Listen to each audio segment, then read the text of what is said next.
मुंब्रा येथील सोमवारच्या दुर्घटनेनंतर डोंबिवलीमध्ये आजही परिस्थिती जैसे थे अशीच होती।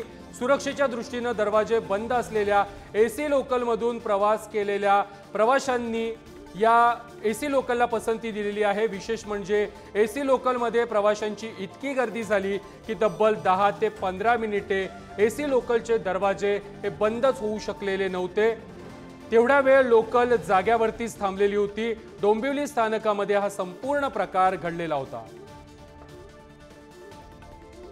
जे ट्रेन एसी लोकल येत आहेत त्याच्यामुळे पण लेट ट्रेन येत आहेत, पण आताच्या पावसाच्या सीझनमध्ये खूप गर्दी भेटते, चढायला भेटत नाही। आता मला झालं लेट झालं, मला 10 वाजता पोहोचायचं आहे, पण अजून मी इथेच आहे। 15 मिनिट झाले इथे, पण ट्रेन येत नाही टाइमवरती, कधी येत नाही नेहमी।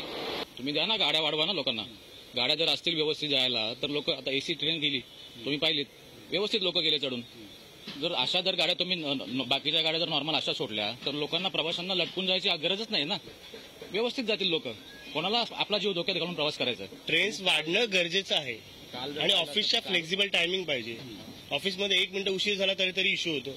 ऑफिसमध्ये जेव्हा वेळेचं हे नसेल, म्हणजे 8 तास भरायचे, पण ते कसेही भरायचे, तसं असेल तर होईल। मग काल जर तुम्ही इथे आला असतात ना, ज्या 8:59 ची स्लो एसी गेली, ती जर तुम्ही पाहिली असती तर अक्षरशः जे पोलीसवाले होते ते धक्का मारून मारून आतमध्ये भरत होते, कारण ती फास्ट ट्रेन तिकडची कॅन्सल झाली। सगळा क्राऊड इकडे आला, अनलिमिटेड गर्दी होती, प्रवाशांना आत सुद्धा जाता येत नव्हतं।